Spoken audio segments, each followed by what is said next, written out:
Hey everyone, and welcome to a brand new video. Tonight we have 2 hours of horror stories as per usual. I hope you all enjoy them. If you do, please be sure to drop a like rating. Let's see if we can reach 1,000 likes on this one. It takes just a quick second, and it helps out so much. Subscribing if you are new is also very much appreciated. I post content just like this as often as I can, and I'm always doing my best to make sure that this content is as good as it can possibly be. Tonight's video is also especially good. Anyways, sit back, do whatever it is that you do to relax, enjoy the video with no mid-roll ads, except for the ad break after this intro. There won't be any more after that one. And as always, I hope you all have a great night. I don't know that I believe in ghosts. When I offhandedly mentioned that Ruby's Antiques is haunted, most people conjure up ideas of ghouls and spirits and spectral echoes floating and fluttering through the narrow, crowded aisles. They think I'm talking about long-dead souls attached to objects they once owned, lingering in confusion or malevolence. But Ruby's Antiques isn't haunted by ghosts. At least, I wouldn't call the things that make a home here ghosts. Ruby's Antiques is haunted the way survivors of some horrific accident are haunted. Tragedy and terror soak the brocade, wallpaper and scuffed, varnish, sticky flooring, and settle over everything like a heavy layer of dust and cobwebs. Strange things have happened here as long as I've worked here, but never anything quite so awful as a few weeks ago. That particular day started as they always do. Being the only employee, I opened the shop with a brass key and a flip of the hand-painted placard hanging in the only window. The owner, an older woman I've met in person only once, Mrs. Rutledge, lets me set the hours I work, so the store opens anytime from sunrise to sunset, on most days of the week. The fact that the shop opens and closes according to my schedule should have given me pause when I met Mrs. Rutledge for the hiring interview. But desperate times, etc., etc. Immediately after opening the shop, before taking up the register, I migrated to our music selection. We have a seemingly infinite record collection. Yes, I've tried counting it, and I gave up after 3 days in a row of barely making a dent. And a pristine gramophone that softly creaks out its music over the entire shop. I chose one of my favorite records, from a collection that looks at least somewhat recognizable. I've found it's best practice not to stray too far from normal. Some of these songs can't be found anywhere else, and my musical selection's a big hit amongst my regulars.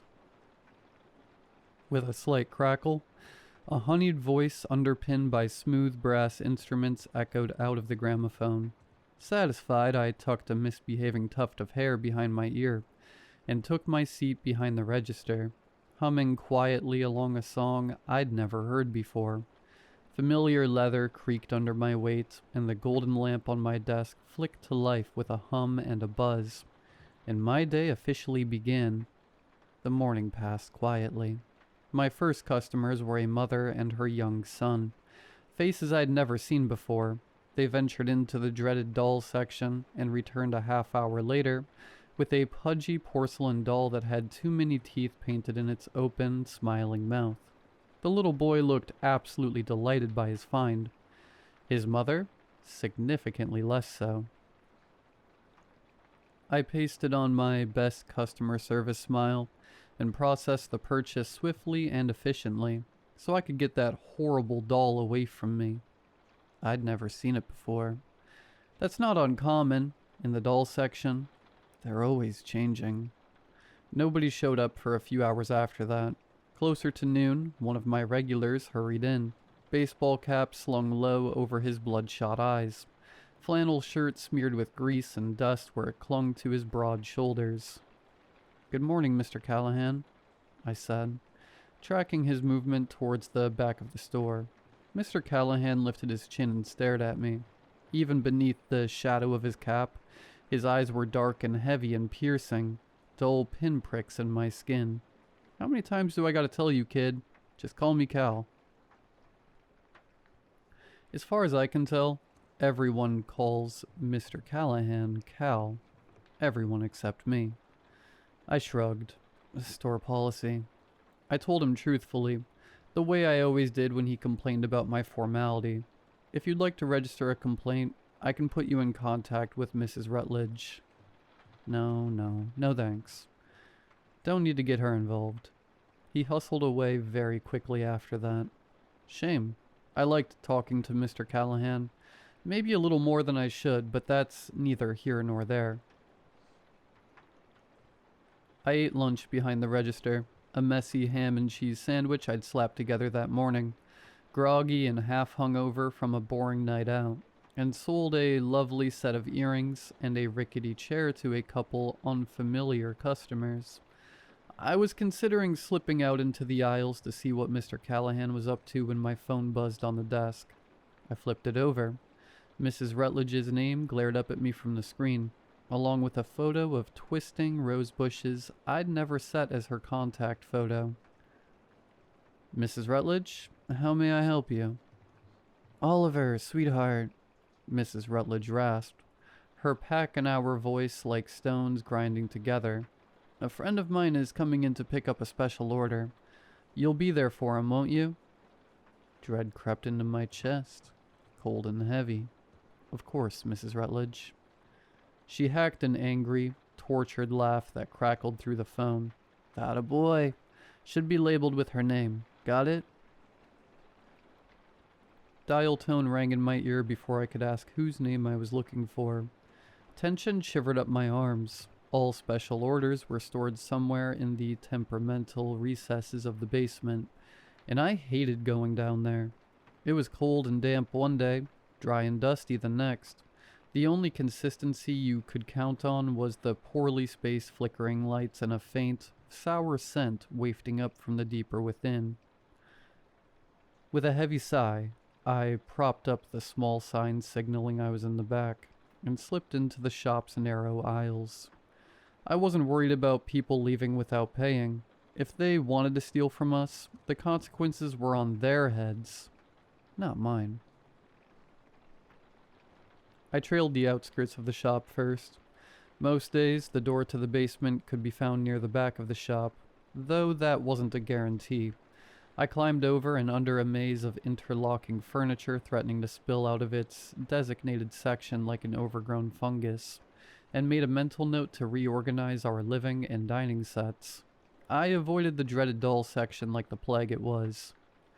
Mr. Callahan was near the back corner of the store, glancing between an array of shelves and what looked like an old, faded blueprint covered in nonsense, Escher-esque lines. I almost stumbled into his back when my foot caught on a plastic plant spilling out of its pot. Only quick reflexes and a sharp and extremely unprofessional bark of shit kept me from embarrassing myself. Mr. Callahan startled back, then hedged forward to steady me with a warm, broad hand on my shoulder. For a moment, my growing chill was chased away. Mr. Callahan, I smiled to hide my wince, my voice breaking in my throat. Sorry about that. He sighed, conspicuously. He rolled up his blueprints and half-tucked them behind his back. Not a problem, kid. I hadn't intended on coming across him, but Mr. Callahan knew these dark recesses of the shop almost better than I did myself. He's our most regular customer, though. I can't remember the last time I sold him anything. I maintained my customer service voice. Have you come across the basement today by any chance? For a moment, he was quiet. His eyes narrowed. He inspected me like I was a zoo animal performing some particularly odd behavior, and the back of my neck burned. Right there, he said, thumb jerking behind him. And so it was. Somehow I hadn't noticed it until he pointed it out. The basement doorway hung open as it always did, a delicate brass chain draped across at waist height, holding up a hand-painted employees only sign. A naked light bulb illuminated the narrow steps and old wooden paneling of the walls. Sickly yellow light spilled out at the bottom of the stairs, glistening off freshly waxed tiles that filled my throat with unease. Our basement wasn't usually so pristine. I approached the staircase, forcing myself to take slow, soothing breaths. "Thank you, Mr. Callahan." Carefully, I stepped over the chain and began to descend. I distantly heard Mr. Callahan grumbling, and the rustle of him unfurling his blueprints once more, but my head swam with the sound of buzzing incandescent lights, and the throbbing silence pulsing up from the basement. The soles of my shoes clicked softly on the tiled steps. Already the hot, sour tendrils of an unidentifiable scent drifted up and tickled my nose. I covered my mouth and nose with the sleeve of my sweater as I stepped out of the stairwell. A long, narrow hallway stretched out before me. Flickering yellow light warped my sight just slightly. The floor appeared to slope upwards, the ceiling dripping down, like the hallway was narrowing and tightening, threatening to swallow me whole before I reached the door at the end. I lifted my chin and strode up the hallway with purpose. It's best to not show hesitation. At the end of the hall, I unlocked the door with the same brass key I'd used to open the shop. The door swung open to a dimly lit storage room. Boxes sat stacked in haphazard piles. Cardboard boxes, wooden chests, metal tackle boxes, any kind of container with a semblance of hinge or lid, and a bare light bulb hung from a chain, swaying softly in the draft from the newly opened door.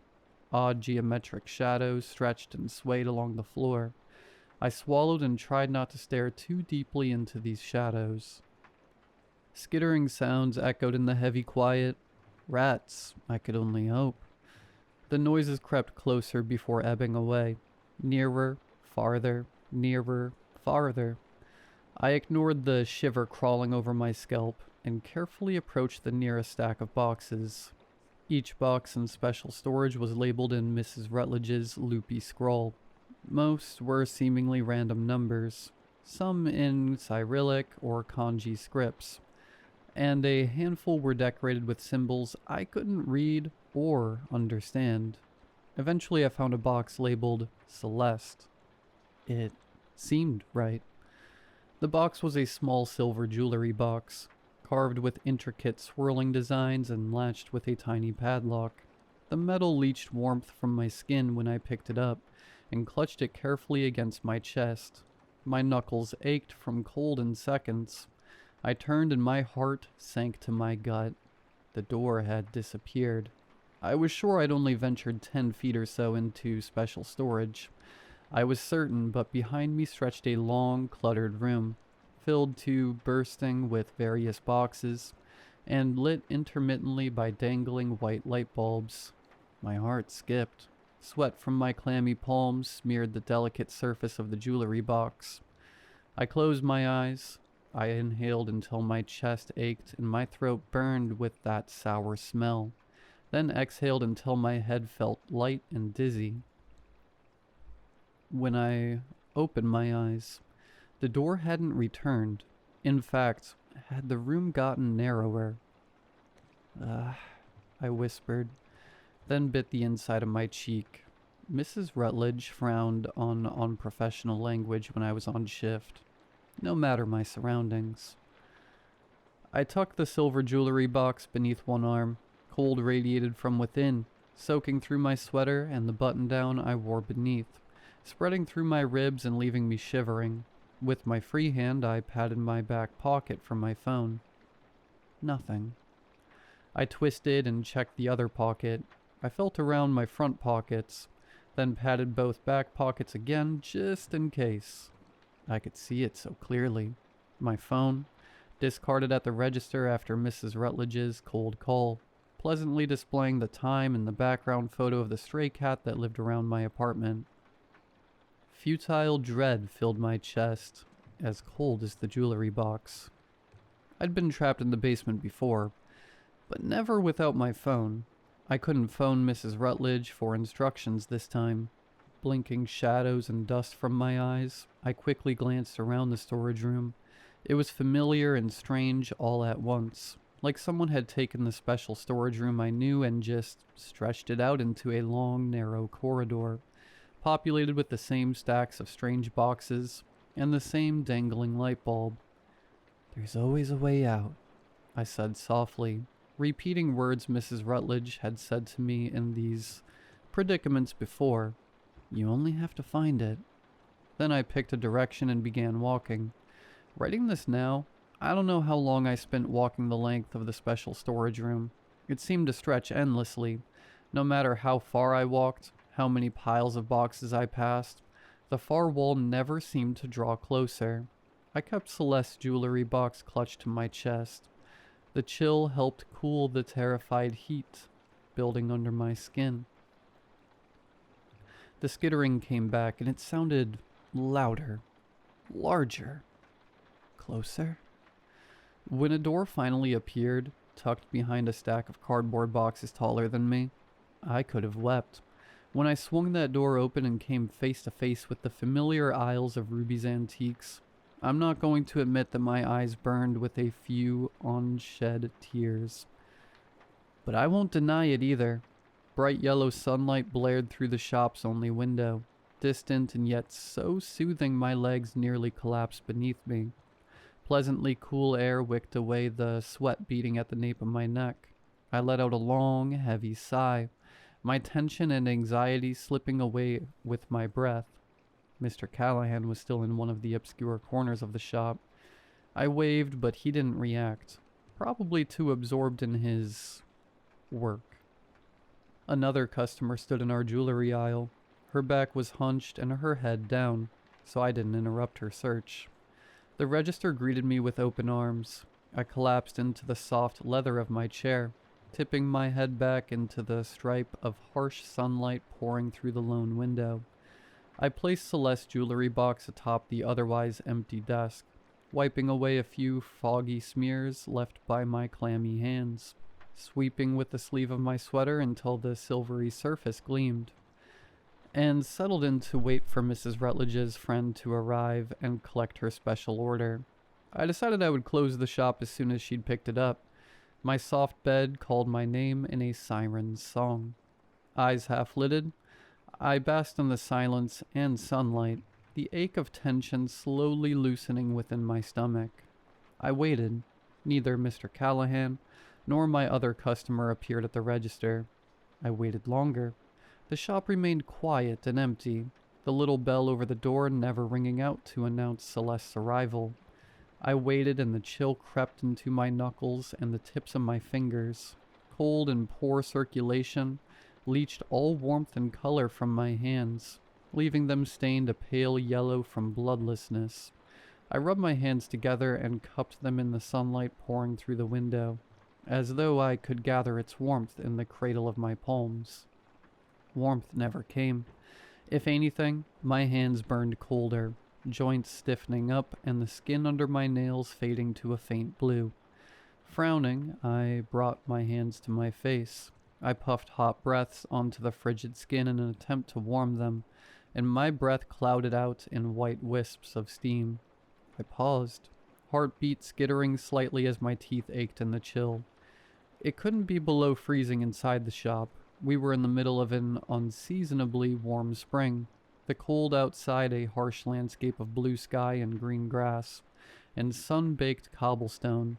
And besides, our air conditioner was not nearly that powerful. I hadn't spent 3 summers broiling alive just for Ruby's antiques to become a winter wonderland in the middle of April.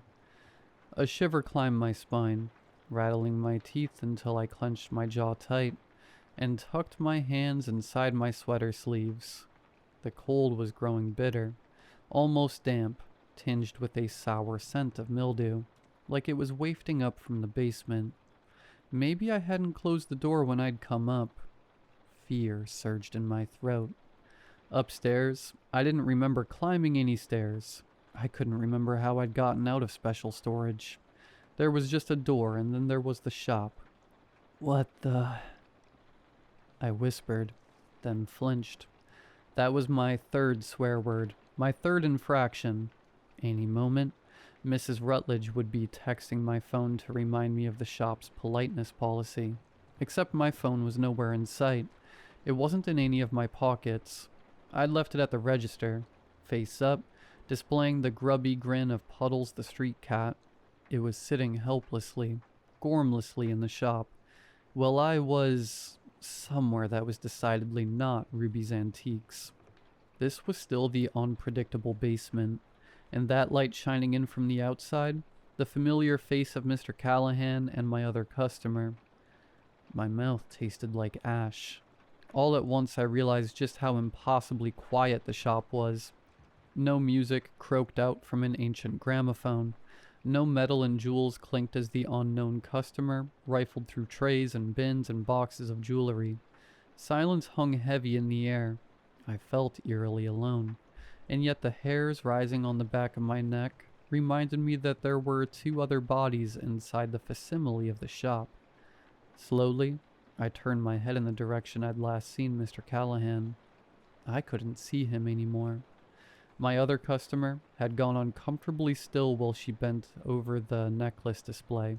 I could only glimpse the back of her head, and the gnarled curl of her hands around the wooden shelves and rice paper screens, sectioning off the aisles of the shop. But something about the way she stood, it just wasn't right. She was more like a pose mannequin than a person. In the harsh light streaming in from the shop's sole window, her skin seemed plasticky and slightly discolored. I moved silently, carefully, as I leaned in my seat for a better look. Long black hair streamed down from her unmoving back, gleaming with iridescent undertones like an oil slick. Leather creaked under my weight as I tipped another few inches forward. It echoed through the silence like a gunshot. My heartbeat skittered and skipped. Cold sweat pooled at the base of my spine and in the crooks of my knees and elbows. I held my breath and swore I could hear my own pulse, a warm, wet pounding in the quiet. The customer with the long, oily hair began to move. It began as a twitch, a shudder, a small jitter of motion, accompanied by little plasticky pops and clicks, soft yet deafening. I sat perfectly still as her head tilted up, inch by agonizing inch. Fear spread through me like ice. I didn't know what would happen if she looked at me, if she noticed me, paid attention to me, but my nerves screamed at the idea. I didn't know where I was, but I knew I wasn't supposed to be there. Please, move, I begged myself in my head, frantic thoughts buzzing and biting like a swarm of flies. My fingers clenched uselessly around the armrests of the chair. The woman's face finally turned to meet mine. I felt sick. Sick. My vision narrowed to her relentless stare, and my throat closed around a choked-off gasp. I don't think I'd been expecting her to look like a monster, or to have some ghoulish visage straight out of a horror movie. Like I said, Ruby's Antiques isn't haunted by ghosts, but I wasn't expecting her to look so imperfectly perfect. Her skin was pale and shiny and flawless. It gleamed in the harsh white light pouring in through the window. From the facsimile of the world outside that set my teeth on edge, her eyes were big and dark, her body narrow and elegant despite its twitchy movements. She was too sharp to look at, like an over-processed image. I fumbled for Celeste's jewelry box with clumsy hands, shoving up from my chair with enough force to send it scraping back into the wall behind me with a clatter of wood. The woman tipped her head to one side. Dark hair slipped over one shoulder, slow and liquid in its movements. She had all the features I'd expect on a human face. Those big eyes, a narrow nose, a wide-set mouth with pale lips. But it didn't seem right. Every tiny jitter or twitch, for just a second, her features looked painted on. She started creeping closer. Her limbs moved slowly and spidery. Soft click, click, click noises creaked out with every movement. I did not want her close to me. With the silver jewelry box hugged against my chest, the way a child clutches a teddy bear to keep them safe from monsters in the dark, I slipped away from the register and into the cramped aisles of not Ruby's Antiques. The door I'd come through was near the back left corner of the shop, nestled between clothing racks and esoteric board games. If I retraced my steps, I would find my way back. Relief bloomed in my chest when the door came into view. That relief crumbled into panic when I opened the door to a narrow, dark staircase, descending even deeper. "No," I said through clenched teeth. "No." I closed the door and opened it again. The staircase was narrower and darker, and the air drifting up from below carried the chilling bite of frost. Click, click, click. Fear shot into my throat. I looked over my shoulder to see a slick of oil-black hair spilling into the aisle in creaky, slippery movements. The woman's face followed, peeking out from behind a wooden cabinet piled high with chessboards. Her pale, spidery fingers curled around the corners of the cabinet. I'm secure enough in my lack of masculinity to admit the noise I let out was a fairly undignified squeak. I stumbled back, heel nearly catching on the edge of the uppermost step. Gravity swooped in my gut before I righted myself. A long moment passed. Another, stretching out like strands of syrup. The woman crept fully around the corner. I spun on my heel and launched myself down the stairs, 2 steps at a time. My footsteps echoed in the tiny tunnel of the stairwell. The only light came from a naked white light bulb, buzzing and flickering with each step like any vibration might knock the wires completely loose. The staircase was abnormally long, and ended in a plain wooden door, painted in rough strokes of white paint. I didn't have high expectations when I wrenched open that door, but my stomach still flipped with delirious nausea. Because not only was I staring into Ruby's antiques, but the woman was there, a foot or so closer than I had last seen her. I whirled around and found a descending staircase behind me. Shiny tile floors gleamed under harsh fluorescent light. The air was so cold I couldn't feel my hand where it clutched Celeste's jewelry box to my chest. Panic had taken hold of me pretty thoroughly at that point. I barely wasted a second before bolting down those stairs. I could still hear the soft click, click, click of her moving, even as I stumbled off the last step and threw open the cold plastic door at the bottom of the stairs. There she was. Again, even closer, staggering forward with jerky start-stop footsteps. Around her stood Ruby's antiques, coated in a glimmering layer of plasticky vinyl. Terror and frustration rose in my throat, wet and hot like a sob. I slammed the door shut and skittered down yet another set of stairs behind me. I nearly dropped the jewelry box when I opened the rusted metal door and was met with wide, black plastic eyes, staring from the shiny sockets of the woman's too pale face. Every time I opened the door, she was closer, closer, closer. But what choice did I have but to keep going down these stairs and pray I'd eventually find my way back to some semblance of normalcy? I staggered back as she inched closer, but my irrational panic had failed to account for the sudden, descending staircase behind me. My heel slipped off the edge of the first step, and I barked a wordless shout as my balance dissolved and my stomach shot up into my throat. My flailing hand managed to grip the stair rail and slow my wild momentum. Instead of tipping backwards down the stairs and cracking my skull open, I went down in a grimace tumble of slipping feet and one grasping hand. I landed hard on my butt at the base of the stairs and smacked the back of my skull into what felt like a flimsy wooden door, and the world spun in swirls of black and gray. Blearily, I blinked the clouds from my eyes. I immediately regretted it. The woman had finally crossed the threshold and was creaking down the stairs. My blood turned to ice. Panicked, shaking, I felt for a door handle with my free hand, finding nothing but the smooth seams of a door fitting perfectly into its doorway. The stairwell was impossibly narrow. The woman, even slender as she was, couldn't descend without her slim shoulders brushing the smooth concrete walls. I had nowhere left to run. All I could do was watch, heart thudding painfully in my tightening throat. as the imperfectly perfect woman crept down the stairs with all the grace of a stop-motion doll. I tried to stand, using the door to prop me up, but my legs were shaking too hard to hold my weight. My lungs burned from cold as I gulped down panicked mouthfuls of air.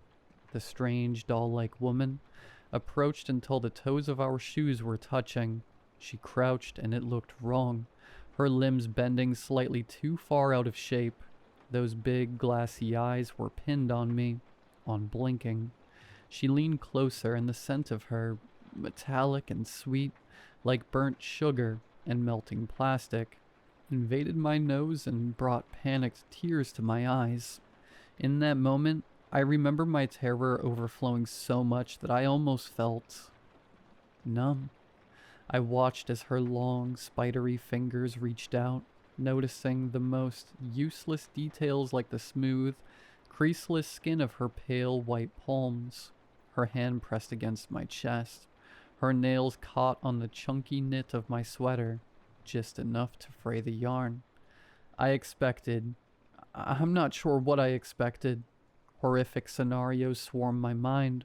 Her white fingers digging beneath skin and bone and spurting fountains of blood. Her glassy black eyes swallowing me whole.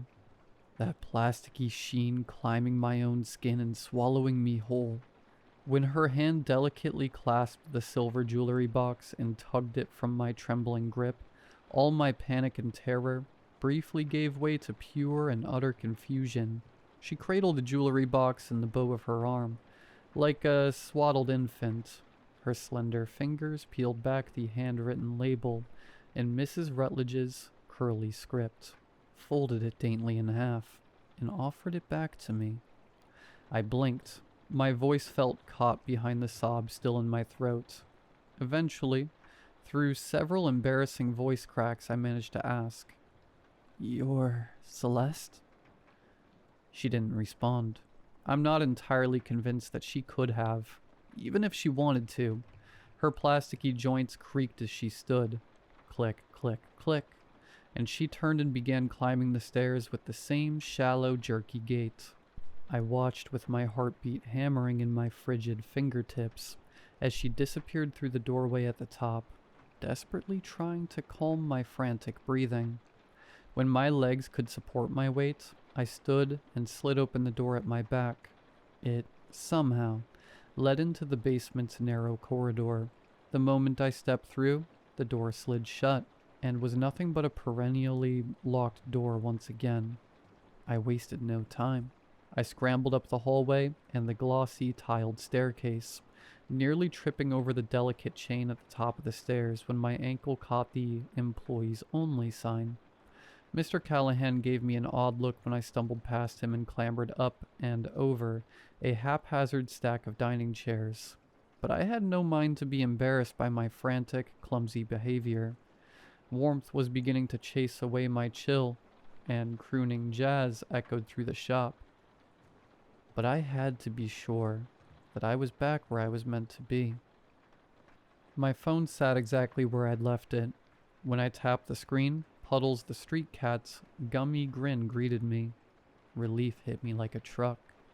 Wheezing from my retreating panic, and from the first bout of proper exercise I'd had in a week, shameful as that is to admit, I slumped into my plush leather seat and collapsed headfirst on the desk. The hollow thunk of my skull against wood was almost comforting. "You okay?" Mr. Callahan's gruff voice rattled from the base of my spine to the nape of my neck. "You look, I shot up, plastering a customer service smile on my face. Wayward, sweat-damp strands of flyaway hair stuck every which way, and I self-consciously smothered them down as best as I could without a mirror. "I'm fine, Mr. Callahan," I said chipperly, before leaping from my seat so fast even the unflappable Mr. Callahan jerked back. "But I regret to inform you that Ruby's Antiques will be closing soon. Very soon. Right now, in fact." He opened his mouth. Maybe it wasn't exactly polite to interrupt him, but I ached with the need to leave the shop behind for the day. Or the rest of the week, possibly even the rest of April. Right now, if you have any purchases you need processed. I asked it futilely, knowing that Mr. Callahan never bought anything on his ventures into the shop. As expected, he shook his head. I stood on my toes to sweep my gaze across the shop, but I didn't notice any other customers, and they could find their own way out, were they so inclined. As I ushered Mr. Callahan out the door, into waning, reddish sunset, and the first true warmth I'd felt in hours, I clenched the 2 missed texts from Mrs. Rutledge on my phone. 2:26 p.m. Remember, impeccable customer service never involves foul language. 6:07 p.m. Great job, sweetie. Celeste is so happy with her order. You've gained yourself a repeat customer for sure. I didn't return to Ruby's Antiques for 6 days following the aforementioned events. I might have stayed away longer, but I only get paid for the hours the shop is open, and while this job pays exceptionally well for a customer service gig, I'm still not that well off. I haven't had another special order in the month or so since this happened, though, and every call or text from Mrs. Rutledge sends a fresh wave of frigid dread down my spine. Maybe I'll ask Mrs. Rutledge to hire another employee. Surely if I had an underling, I could send them down into the basement to collect special orders, or in the rare cases where we need to access the water and electric. When she hired me, she told me her shop doesn't take kindly to most strangers, that the antiques liked my vibe, whatever the hell that means. One more stranger couldn't hurt, could it? I suppose I won't know until I ask.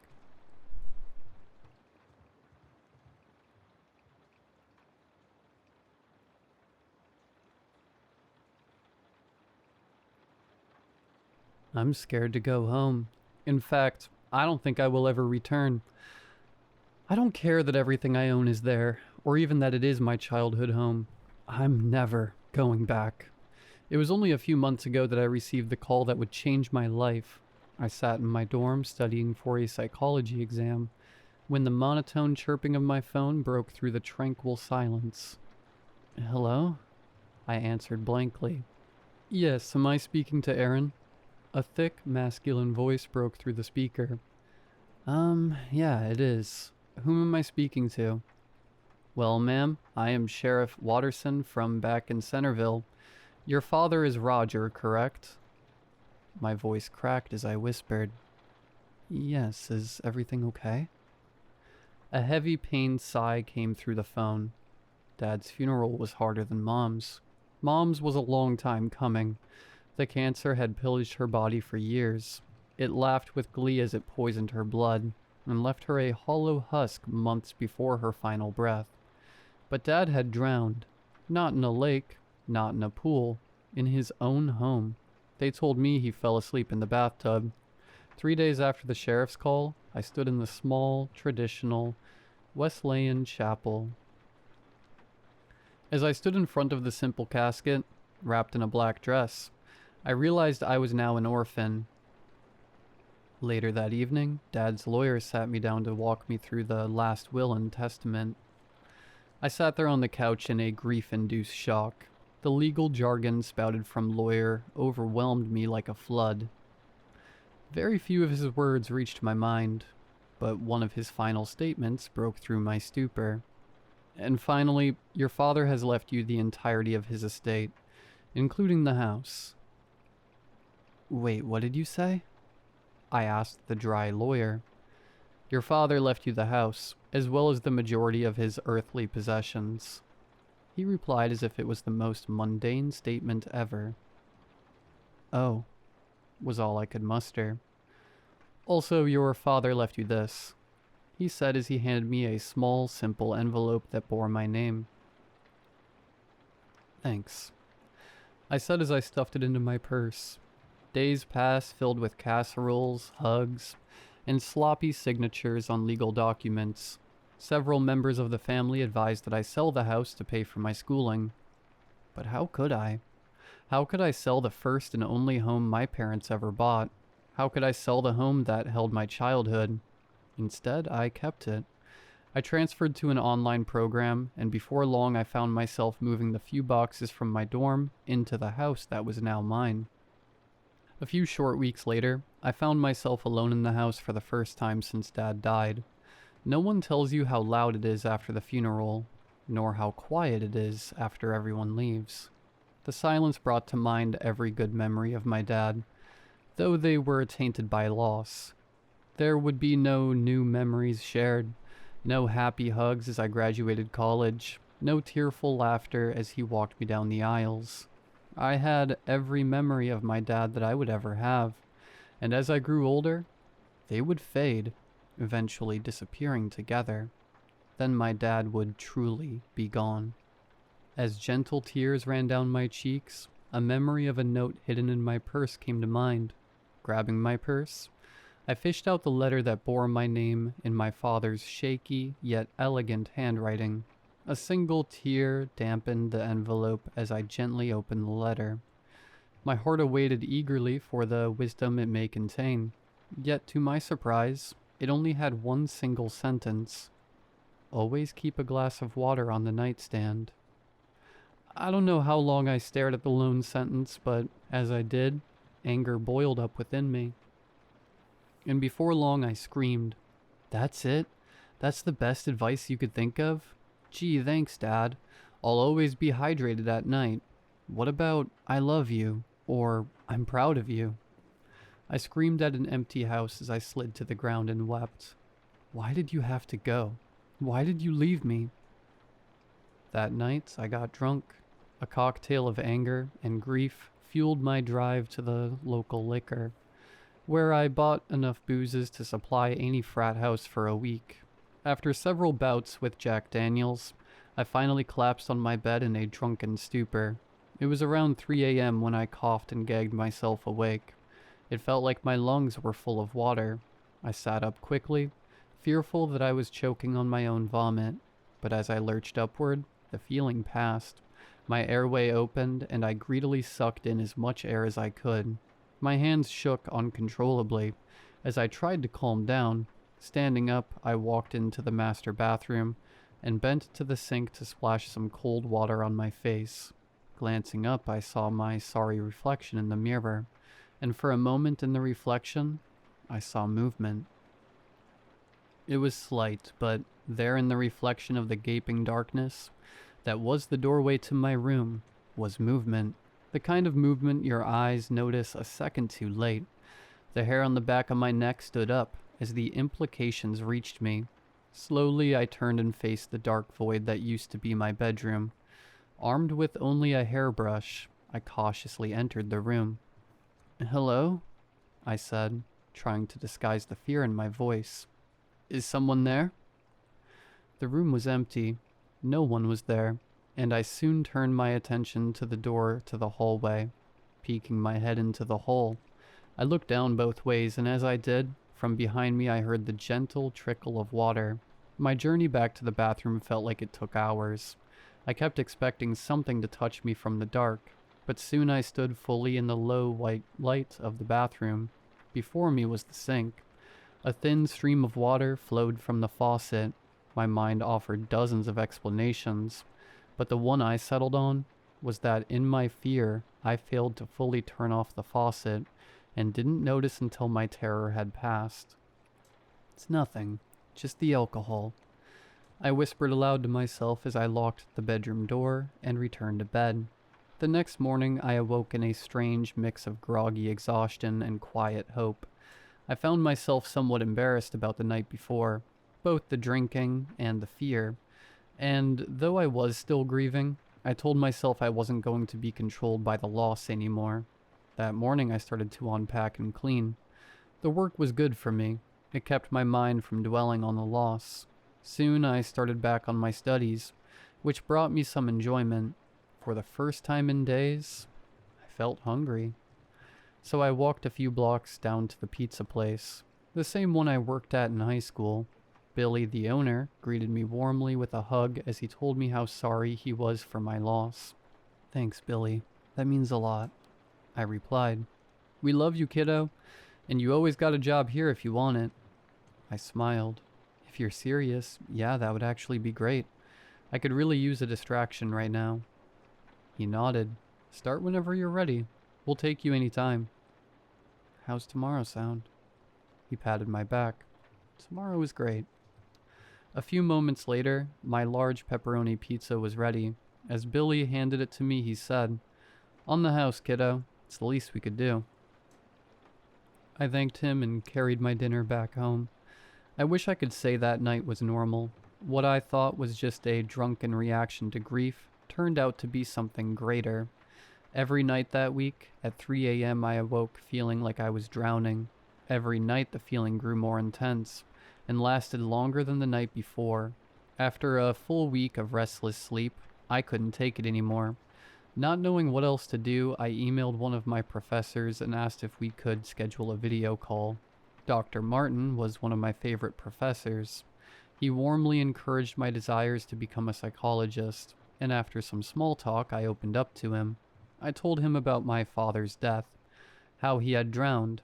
I told him about my nightmares and the terror I felt as my lungs filled with imaginary water.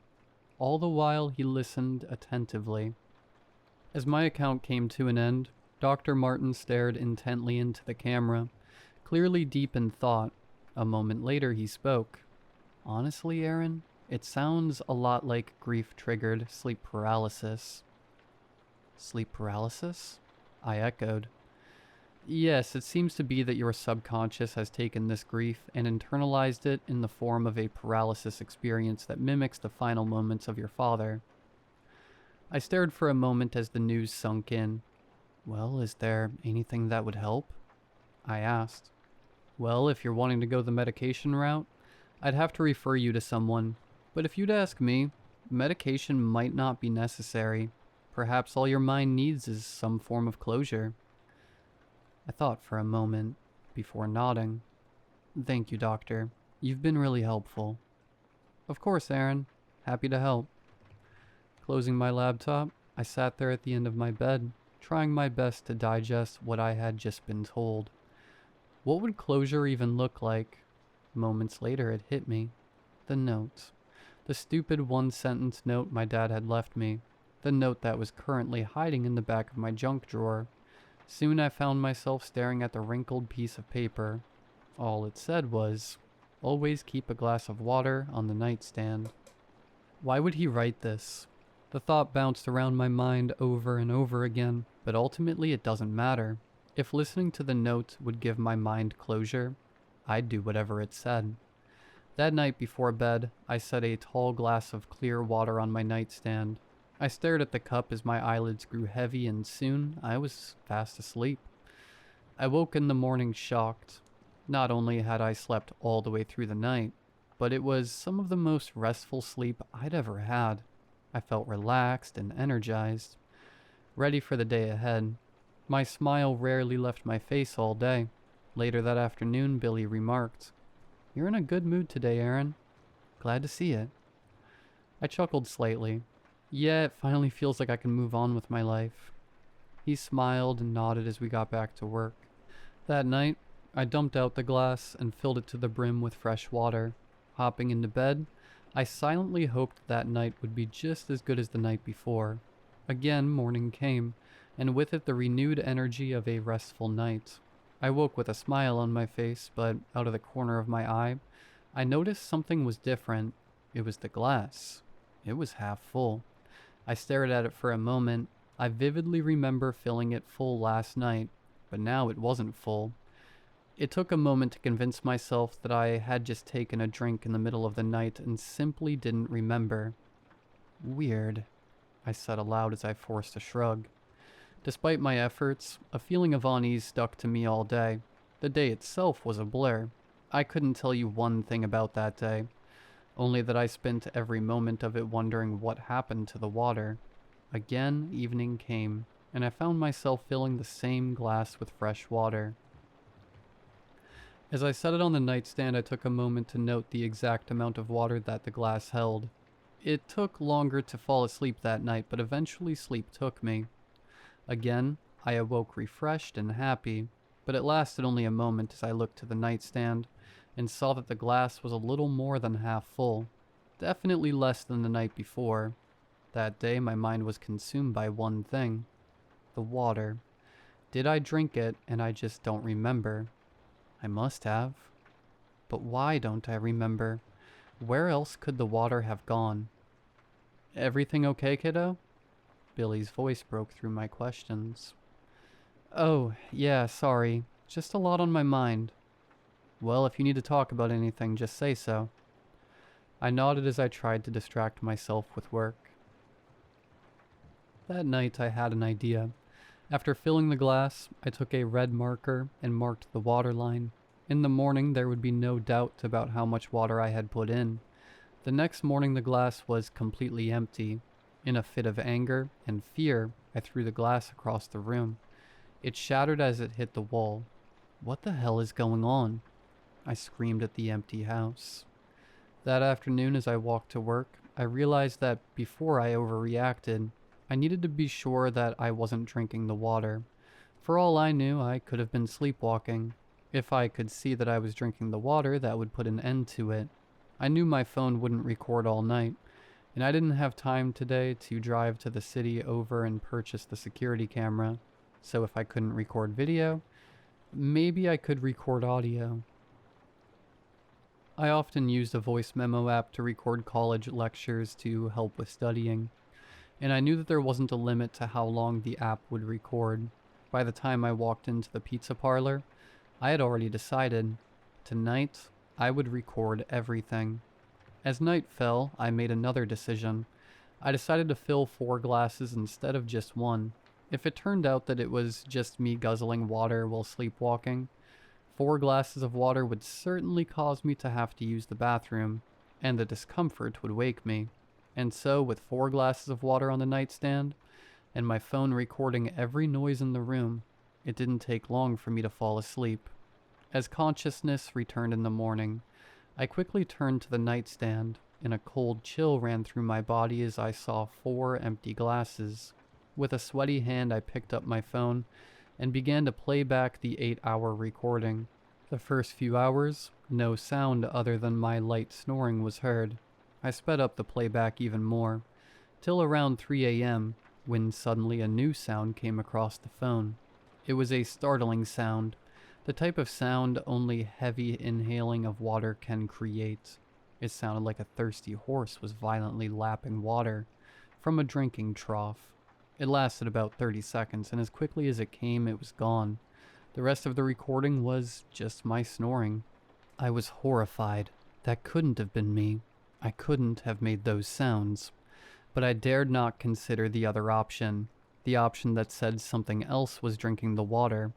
I hadn't heard any footsteps, no other breathing, nothing, just the unhuman lapping of water. I had no other choice. Hearing wasn't enough. I needed to see what was going on. I called Billy and called off my shift that afternoon. I told him I was sick. He wished me a quick recovery. Not long after, I hopped into my car and headed out to buy a camera. Centerville wasn't big enough to have any stores that sold the type of camera I needed. The nearest store that did was 45 minutes away. I walked into the store and quickly found the tech section. The young man behind the help desk looked up as I approached. With a grin, he said, "Hi, can I help you?" Yeah, you can." I quickly replied, "I'm looking for a home security camera that has night vision and I can access from my phone." "Sure, we got a few options over there if you want to follow me." Out of the 4 options, I chose the cheapest. "That's a good model," he said. "The camera app will work as long as your phone has Wi-Fi." "Great," I replied. After the employee walked me through the setup progression and user functions, I returned to my car and headed home. As my father's house came into view, I was startled by how foreign it felt to me. It was no longer the home that protected me as a child. It was no longer the home that filled my mind with good memories and peace.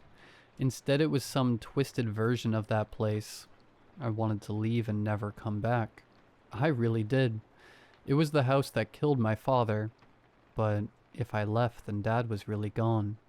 As I entered, I felt nothing. No love, no nostalgia, no comfort. Only fear. I set up the camera as quickly as I could. I couldn't stand being in the bedroom anymore.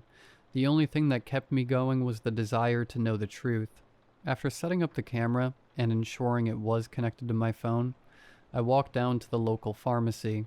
I walked into the small, dusty place illuminated by dim fluorescent lights that emitted a flittering green glow. It didn't take long to find the sleeping pills that I was looking for. I doubted I could have fallen asleep on my own that night. Some help would be nice. A frail old man stood behind the counter and offered me a gummy grin as I walked up. "Hello, young lady. Find everything you need?" "Yes, sir. Thank you." He looked at the pills as he put them in a small bag. "Trouble sleeping, ma'am?" With a nod, I said, "Yeah, I guess you could say that." "Well, hopefully these will help. Take care now." "You too," I said as I walked out. Night fell. With shaking hands, I filled a glass to the brim with water, checked one more time that the camera was working and facing both the bed and nightstand, and took 2 pills. My heart beat fast as I climbed into bed, and with a sigh, I turned off the lamp. Morning came, and I can honestly say it was the best night of sleep I've ever had. With a stretch and a yawn, I rose from the bed, happy and ready for the day. But it took only one glance at the empty cup for all the fear and dread to fall back onto my shoulders. I didn't even bother to change out of my pajamas, as I grabbed my phone and walked out onto the porch. After connecting to the camera, I saw my room at 11:30 the night before. The camera's infrared illuminated my room with an eerie white and gray glow. I watched myself sleep at 3 times speed, and between 11:30 p.m. and 3 a.m., nothing happened.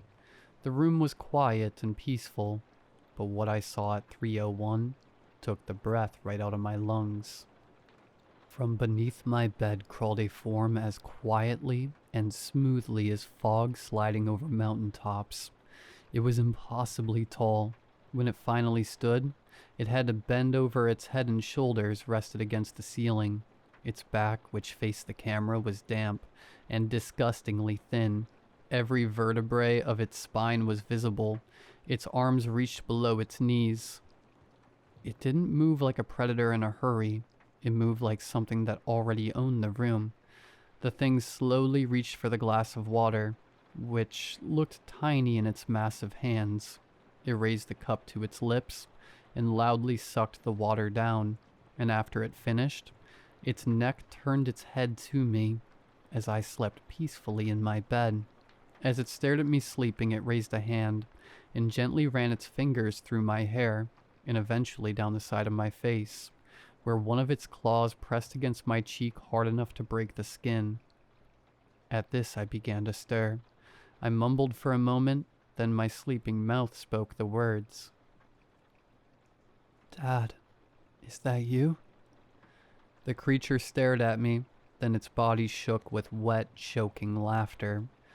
And then with a creaked, unhuman voice, it replied mockingly, "Yes, it's me."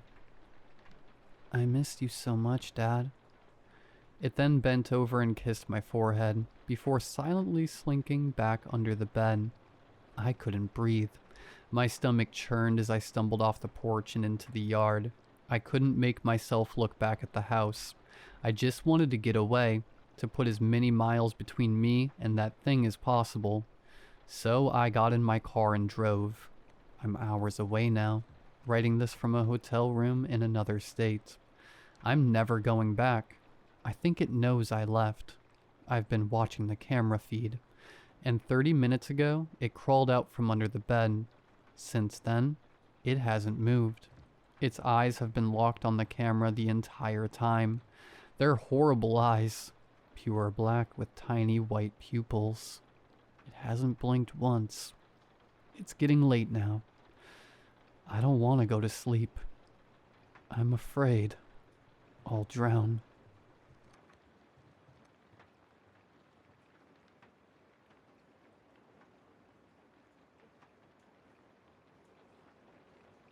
I'm not writing this so anyone will pity me, or to make people feel sorry for me, or to hear that I somehow deserved what happened.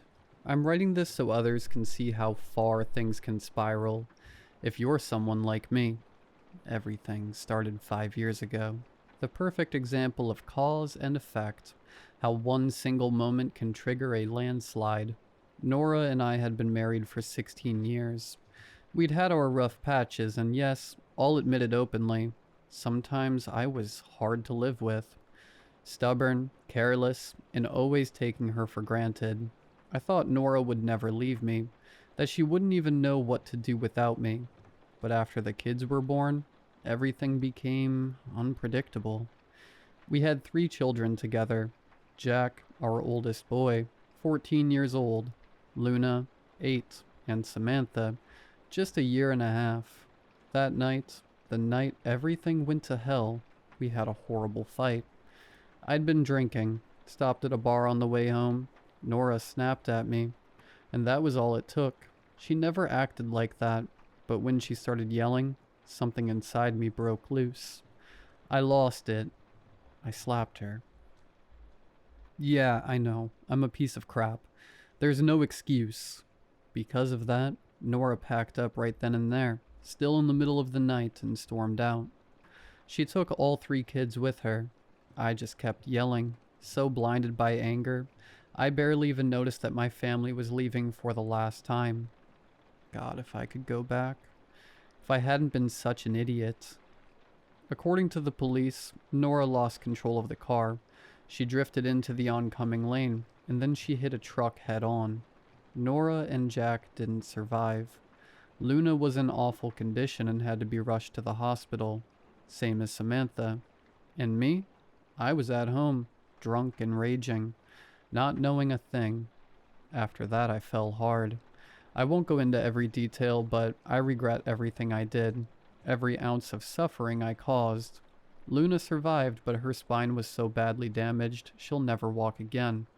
Samantha, by some miracle, was the only one who escaped without serious injury. And me? I kept drinking. Every day. I was drunk morning to night. That was my escape, my way of hiding from what I'd done. Because no matter what anyone says, I caused their deaths. It was my fault. They took Luna and Samantha away from me. I was furious, like some deranged animal, but the booze had rotted my brain by then. Now I know they were better off. Nora's sister took them in, a good family. They cared for each other. They could give Luna the kind of support I never could. And I had no one left.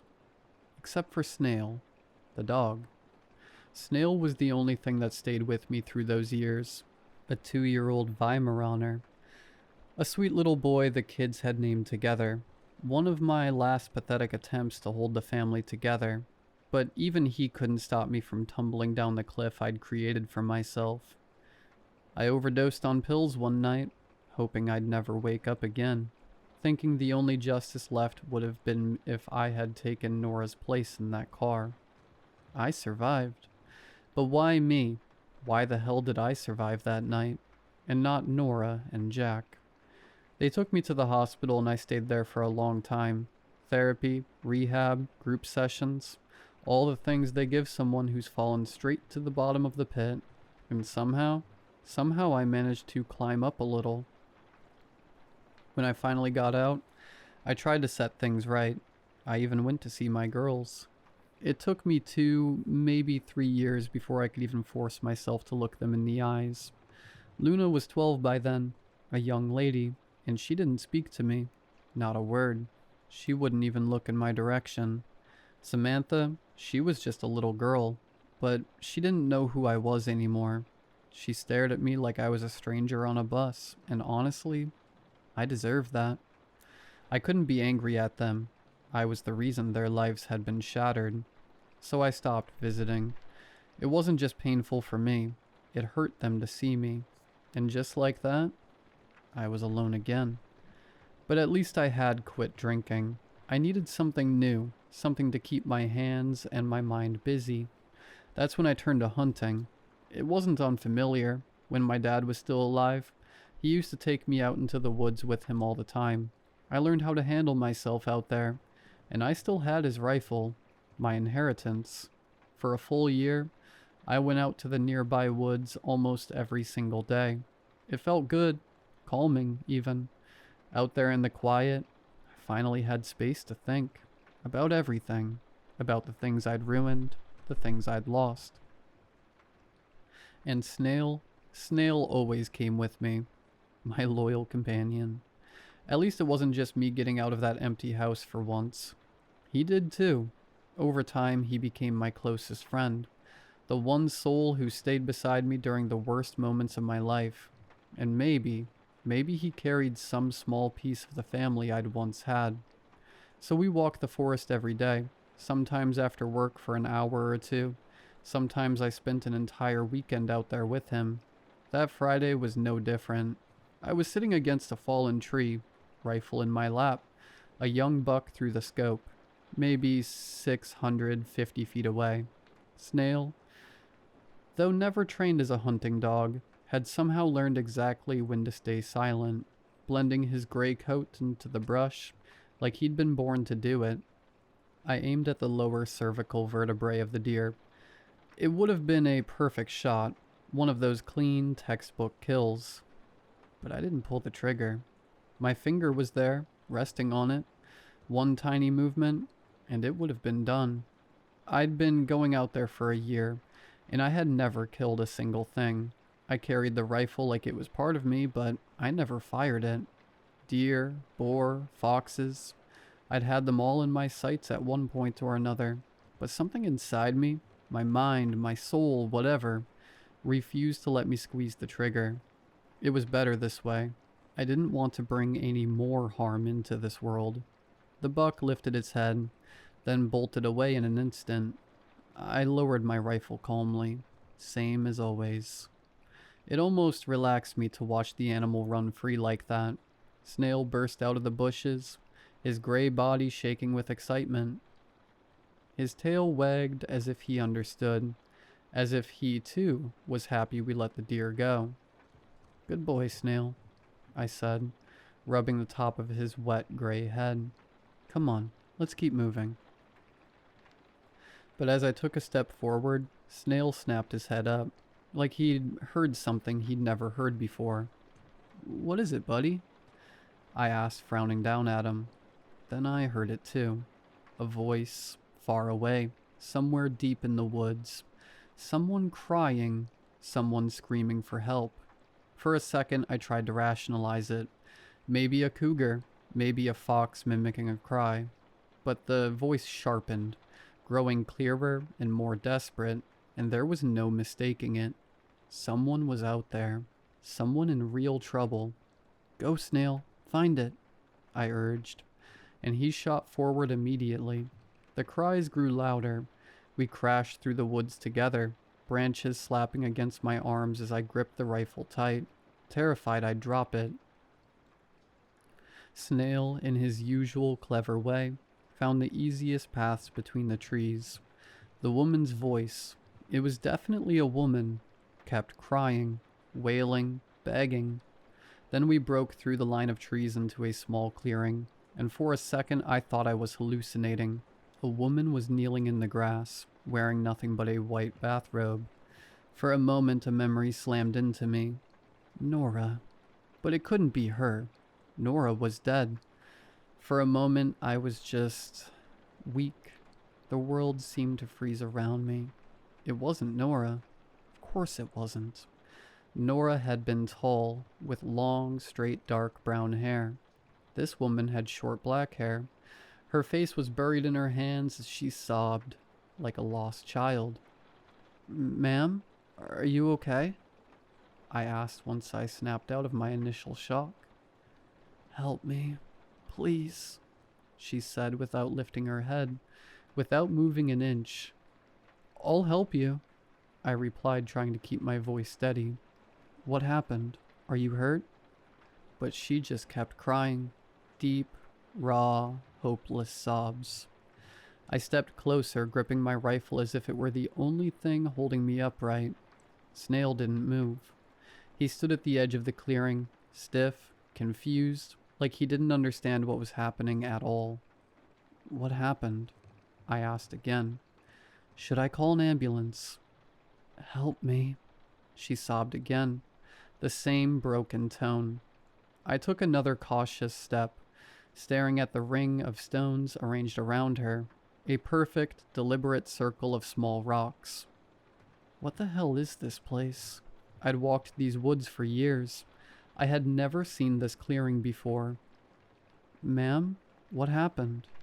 I asked, finally reaching out and placing a hand on her shoulder. The feeling of her skin, or whatever it was, made my stomach drop. It wasn't soft. It felt hard, wrong. Then everything happened at once. A flush, or maybe just my brain snapping, and Snail started barking like he'd lost his mind. I looked at him in confusion. Why was he growling at us? And then the woman lifted her head. Or rather, she lifted what should have been her head. She didn't have a face, not even a distorted one, just a wet, bloody mass where her features should have been. I screamed and fell backwards into the dirt. Her white robe dropped from her body. Her bare skin began to stretch upward, unnaturally long. Her arms twisted and cracked, bending backward, splitting open. More limb-like stumps burst from her torso, writhing like they were searching for something to grab. Her entire body darkened, the skin turning into some chitinous, segmented armor. She shrieked, not like a human, but like metal scraping against bone, thrashing until she finally transformed into something out of a nightmare. A 4-meter-long centipede horror, glistening in the light that suddenly vanished. As if someone flipped a switch, the sun blinked out, and the sky above us bled into a deep, violent red. In the dull red glow, Snail leapt in front of me like some ghostly guardian, planting himself between me and the grotesque centipede thing. He barked and snarled, his whole body rigid with terror and defiance. The creature shrieked in response, a piercing metallic scream, and its long body writhed like a pine tree whipping in a storm. I couldn't move. I just stared, frozen, at the shimmering plates of its chitin armor, catching the red light. Then it struck. Its massive mandibles slammed into the ground where Snail had been a second before, the impact shaking the earth beneath me, and in that moment, a single thought carved itself into my mind. If I don't act now, I'll lose the last thing I have left in this world. Instinct took over. I shoved Snail as hard as I could, sending him tumbling across the dirt. The creature's jaws tore into the soil where he'd just been. "Run!" I screamed, my voice cracking. "Go, Snail, run!" I snatched up my rifle and aimed at the monstrous thing. It lifted the front of its body, rising like a cobra, its head towering above us as it watched. My hands trembled on the trigger, but I didn't hesitate. The gunshot cracked through the red-tinted forest. The bullet hit. I heard it, a sharp metallic clink. But the creature didn't even flinch. It didn't bleed, didn't stagger, didn't react at all. My blood went cold. There was only one option left. Flee. I grabbed Snail by the collar and yanked him forward, giving him one last push. He barked wildly at the abomination, refusing to leave me, but finally, blessedly, he turned and bolted toward the trees. I ran after him as fast as my legs could carry me. We ran into the forest as fast as my legs could move. Under that blood-red sky, Snail's gray coat was almost impossible to track. Within seconds, I lost sight of him. "Snail?" I shouted into the glowing crimson woods. "Where are you?" But it was like screaming into a void. The pines looked wrong under the red light, warped, twisted, and the nightmare only grew worse. I stopped for just a second, grasping for air. I couldn't hear Snail barking anywhere. Nothing but my own ragged breathing and the distant, pulsing roar of the red sky. "Snail?" I screamed again, my voice breaking. Where are you? A crack of splintering wood snapped me out of it. Something huge was approaching. Fast. It plowed through the trees like a bulldozer, snapping branches and tearing through undergrowth.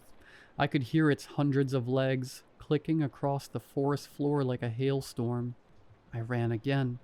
I didn't even know which direction. Just deeper, anywhere, gripping my father's rifle like a lifeline. The dark red sky lit everything in an unnatural glow, and only then did I realize the cold sting against my skin. It was raining. But the rain looked black under the light, pouring down in freezing sheets, soaking me in seconds. I kept running, stumbling, glancing back every few steps to see if the creature was on my heels.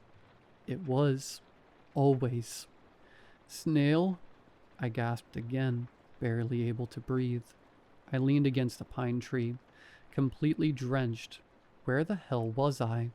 What was this twisted world?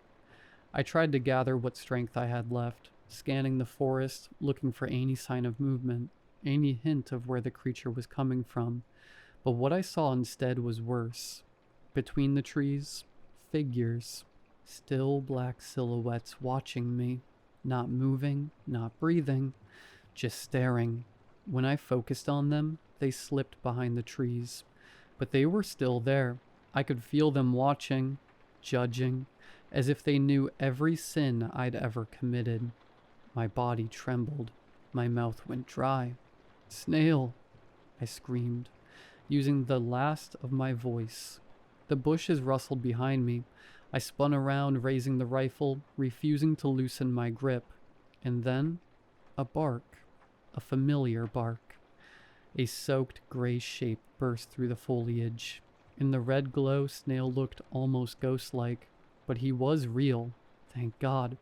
He was real, and seeing him there was the most comforting sight of my miserable life. I hugged Snail harder than I ever had before. I could feel him trembling. His confusion was obvious. He didn't know where we were, didn't recognize a single scent, a single landmark.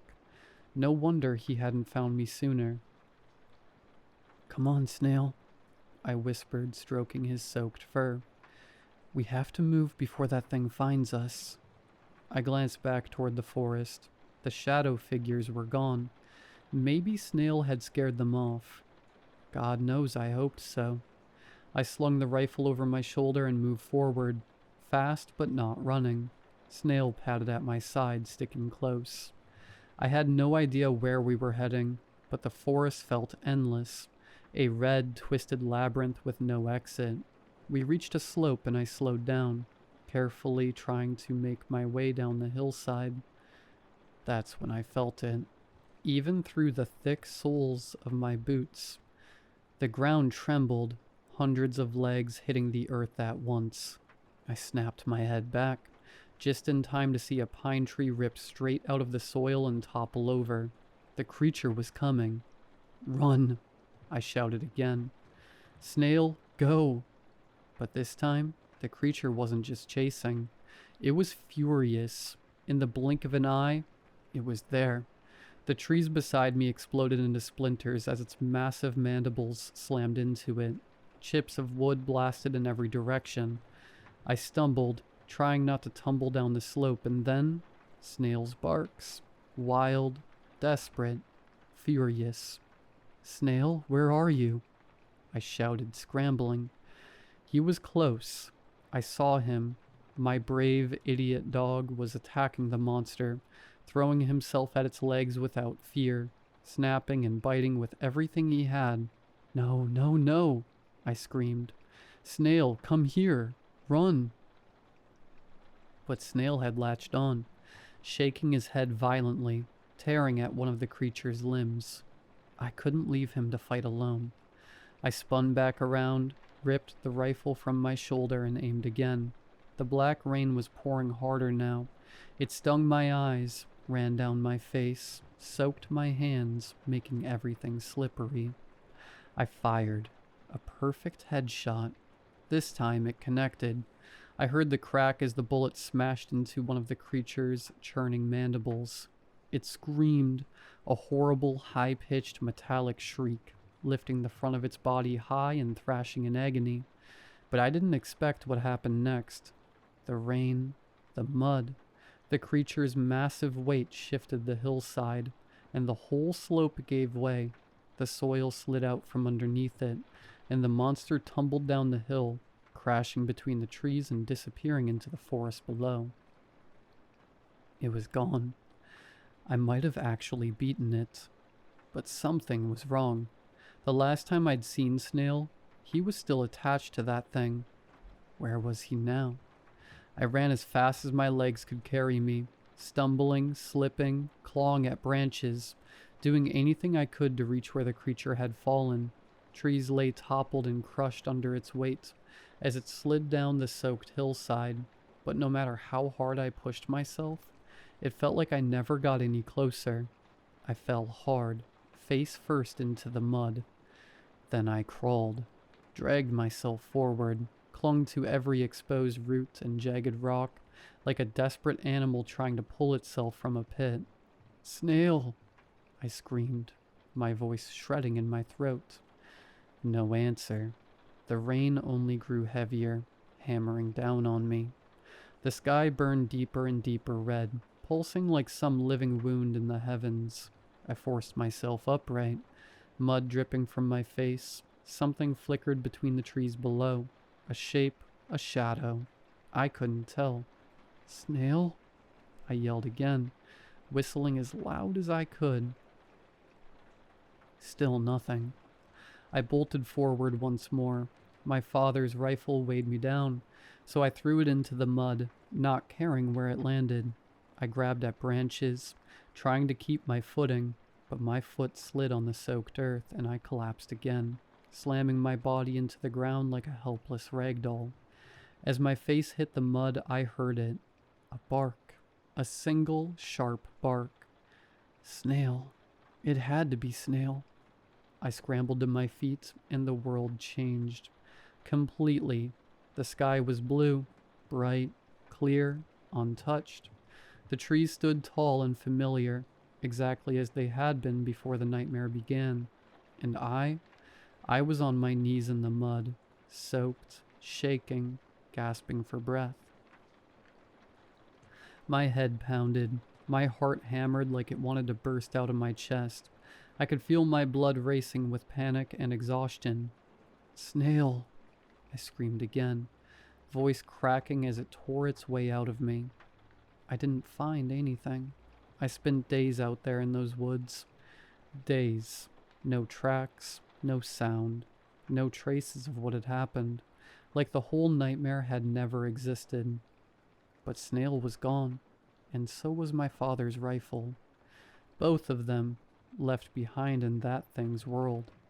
The only intact piece of my old life, the little dog my girls had named, had vanished without a single sign.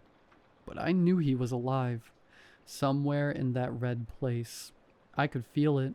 Snail was still out there, still fighting, still waiting. When I finally went home, I gathered everything I had left. Supplies, maps, anything that might help. That afternoon, I bought a new rifle. I'm going back, and if anyone reads this, know that I'm out there in the forest, searching as long as my legs will carry me. I'm bringing my dog home, even if I have to walk straight into hell to do it. I won't let him be lost too.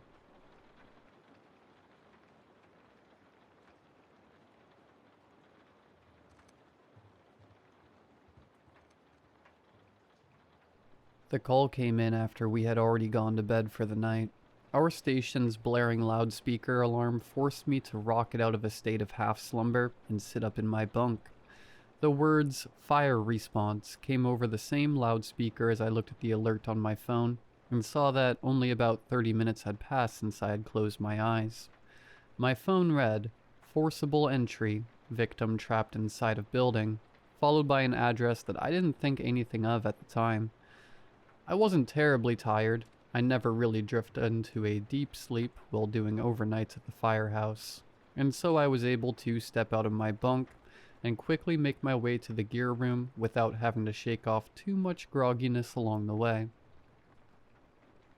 It was a cold night in the dead of winter, but my usual bunk room always feels like it's about 100 degrees in there, so I had gone to bed that night in my usual attire of black gym shorts and a gray t-shirt.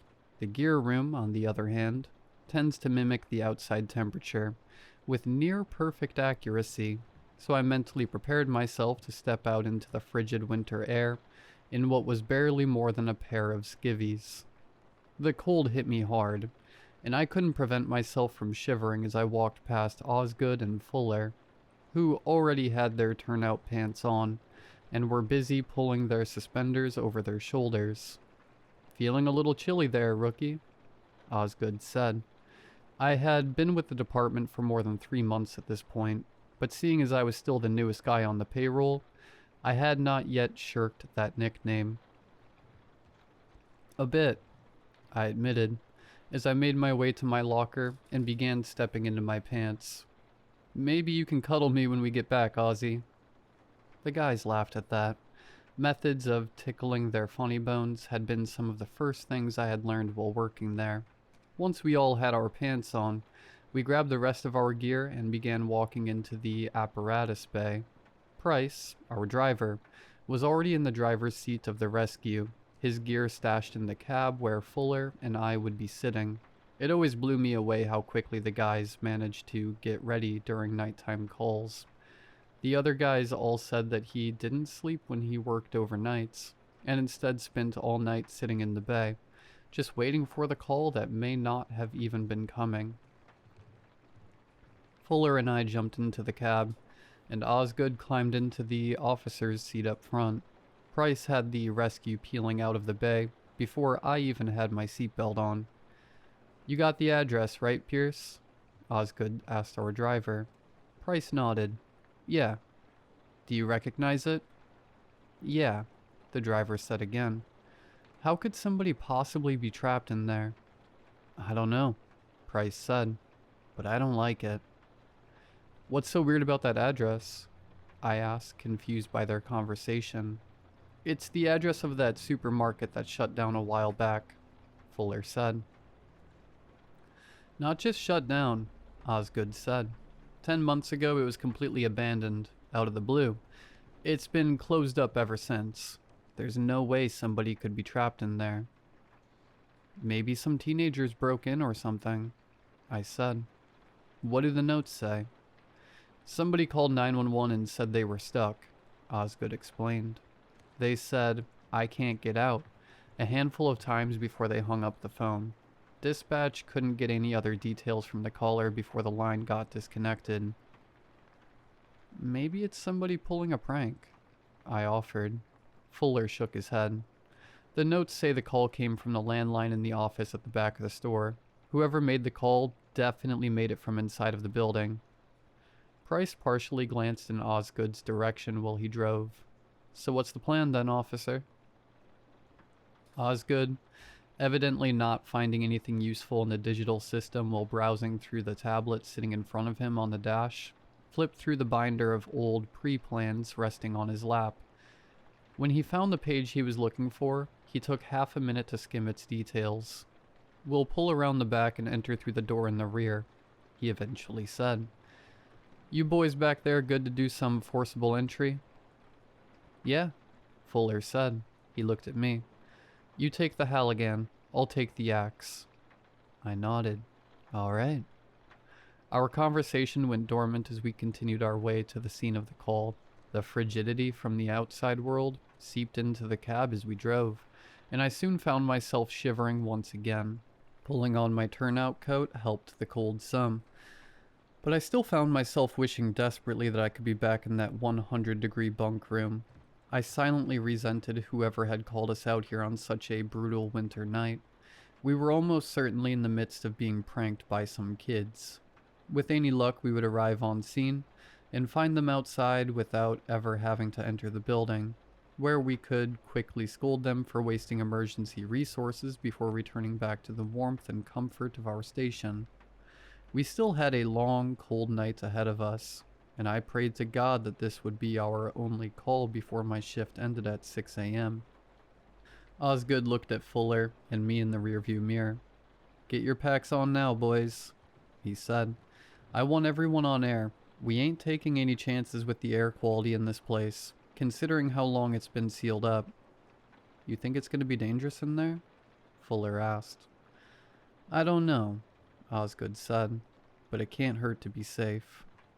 I resisted the urge to groan. Going on air meant we'd have to refill the cylinders when we got back. Of course, we could have just slapped fresh tanks into the SCBAs and left the used ones in the engine bay until morning. But if Osgood didn't insist on refilling them right away, then Price most certainly would. Our long night just got a few minutes longer. Osgood, Fuller, and I pulled our SCBAs over our shoulders and began tightening the straps. Price's pack was in a compartment just outside of the driver's side door, so he wouldn't be able to get it on until we arrived. None of us pulled our masks on yet. We knew we would likely have to force the rear door, and we didn't want to fog up the face coverings with the effort. We arrived at the strip mall where the abandoned supermarket lived, and had to drive the length of the shopping center before we could loop around to the rear side. Much like our destination, most, if not all, of the storefronts along the strip appeared to be devoid of business. It was difficult to make out any details in the dark, but from my spot in the cab, I could see that several storefronts lacked any kind of signage or branding out front, and those that did possess these things looked to be in varying states of disrepair. The road we drove on, as well as the parking lot on our left side, were riddled with potholes that were stared down upon by row after row of completely dead or rapidly flickering streetlights. The entire place felt incredibly eerie. It was as if we were driving straight into an apocalyptic hellscape that existed only a short few minutes from our fire station. Price pulled around back and we disembarked from the rescue. Osgood approached the rear of the supermarket, while Price pulled on his SCBA, and Fuller and I grabbed a set of irons from the rescue tools compartment on the truck. We had also each grabbed a flashlight from the cab of the apparatus before stepping outside. They hung from our sides by their straps and gently bumped against our hips as we approached the structure. The building's rear was constructed of old, faded, crumbling brick. A single loading dock, complete with a rusty iron shutter, was carved out of a section of the wall. A couple of yards from this dock was a small concrete platform, accessible by both a staircase and a ramp of the same material. A metal door existed at the top of the platform on the same wall as the shutter. Osgood was already standing outside of this door. Price was climbing the steps, while Fuller and I approached with our tools. I followed Fuller up the stairs to the platform and stepped forward, ready to shove the fork end of my Halligan into the door frame. Price stopped me by placing a firm hand on my shoulder before shaking his head. "Don't they teach you to try before you pry anymore, rookie?" he said. I frowned, taking a step back. "They do," I said sheepishly. "Sorry." Osgood laughed. "I guess you can't blame the guy for being a little eager." He wrapped a gloved hand around the door's handle, gripped the latch, and pulled. Much to my surprise, the door put up no resistance as it came away from its frame. Osgood noted my change in expression and grinned. "Don't look so surprised," he said. "The caller had to get into the building somehow, after all." "Yeah," I said. "I guess you're right." Osgood released his grip on the door and allowed it to fall back into place. "All right," he said. "Let's get on air and get this over with." We did as our officer instructed and pulled our masks onto our faces before we opened our air cylinders. I heard my SCBA's low pressure alarm ring briefly, indicating new airflow, before I attached my regulator to my mask. My next breath allowed a small blast of air to fill my mask and kiss my mouth and nose. When we were all ready, and our breaths were coming in the form of slow, deliberate shallows, Osgood once again opened the door. Price stepped inside first, followed by Fuller and then me, with our officer bringing up the rear. The metal door groaned shut behind us, cutting off our portal to the outside world. All four of us clicked on our flashlights and began scanning our new environment with our beams. We found ourselves in a tight, dark hallway. Its walls were made of plain, off-white brick. Its floor a long stretch of worn, gray vinyl. Thousands of particles of what I, at the time, assumed to be dust floated and flitted through the air all around us. "Fire department!" Osgood yelled. His words sounded mechanical and distant through his SCBA's voice amplifier. When he received no response, he lowered his voice and directed it at us. "The pre-plan says the office should be just up ahead." He led the way through the passage until we came upon a door on the wall to our left. It hung slightly ajar. The space beyond it was bathed in darkness. "This should be it," he said. Osgood slowly pushed the door open and allowed the flashlight attached to his turnout coat to illuminate the space beyond the threshold. He then took a cautious step inside. "Fire department," he called again. "Is anybody in here?" The rest of us stood in the hallway while our officer searched the office. All three of our pass systems, the blaring alarm on our SCBAs, that starts going off when we've been standing idle for too long, began to sound while we waited. We all needed to shake our SCBAs in order to silence the alarms, a process that became as second nature to us. After about 30 or 40 seconds in the office, Osgood came back out into the hall and closed the door shut behind him. "It's empty," he said, "but the phone is hanging off the receiver. It's got a dial tone." "So then somebody actually was here," I said. Fuller glanced down the hallway from which we had just come. But why would they need to call 911 when they were this close to the exit? Osgood shrugged. "Beats me, but I think somebody really did make that call from inside of this place." "Maybe it actually was a prank after all," I suggested. "Might have been," Price said. "Doesn't change the fact that we still have to search this whole place." "How is everyone doing on air?" Osgood asked. After confirming that we all had plenty of the stuff left, he went on. "Let's get this over with then. If we're quick about it, we can finish our search without having to go back for fresh cylinders." He led us down the hall until we reached another metal door at the far side. This barrier was different from the earlier one, in that it was already partially ajar. A strange fact, considering that the door of the exact same type had closed on its own. This had evidently raised red flags for all four of us, because we immediately began to share glances with one another that we all knew indicated our concern, despite our faces being largely obscured by our masks. Osgood took a cautious step toward the door. He attempted to push it open, but he was immediately met with resistance.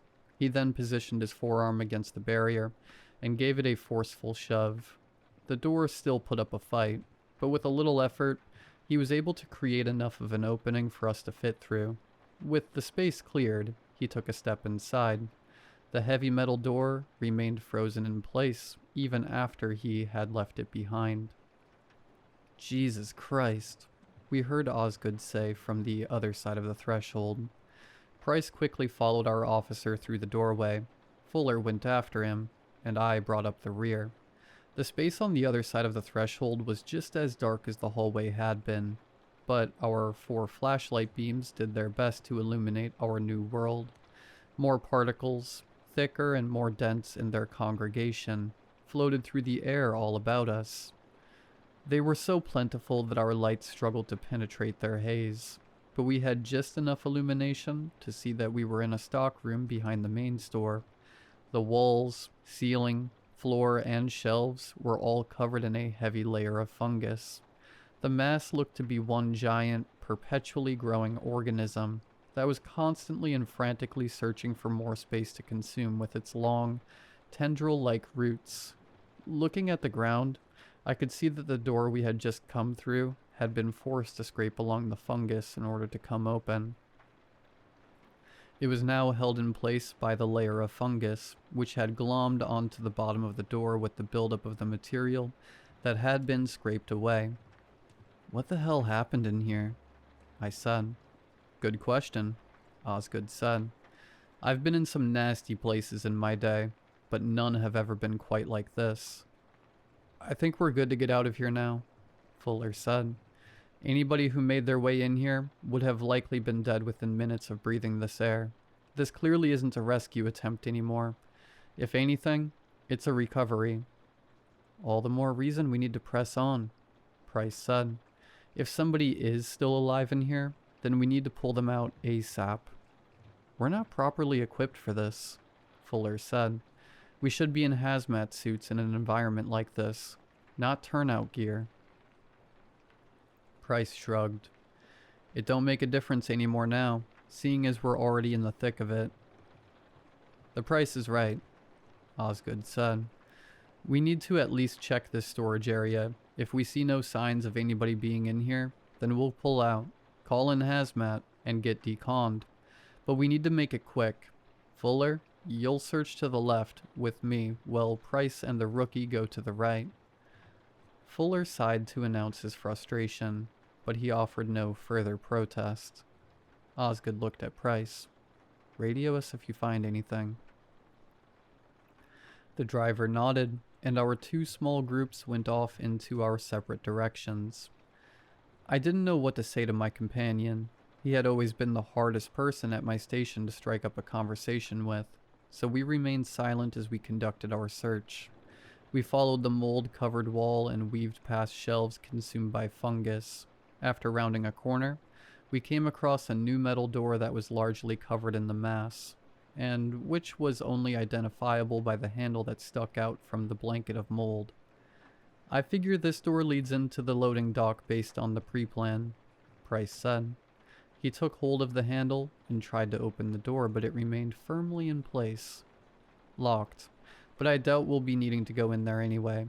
This door looks like it's been shut tight for a long time. Any potential victim in here won't have made it past this thing.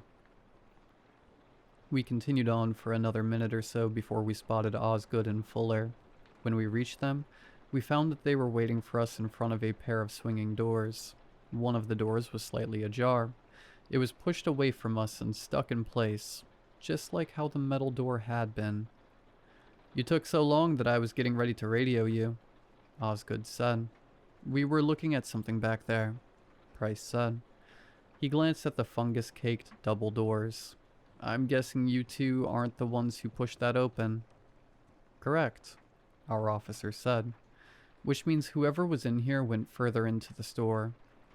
Which means we need to keep going. I expected another protest from Fuller, but the man remained silent. After another quick oxygen check, during which we confirmed that we all had close to 3/4 of our cylinders left, we continued on into the store proper. Osgood pushed against the stuck door similarly to how he had the previous one, before leading the way into the space beyond it. I did not think that the mold spores, could have gotten any worse than they already were, but I was wrong. They were so thick and oppressive that I could hardly see beyond their dense curtain.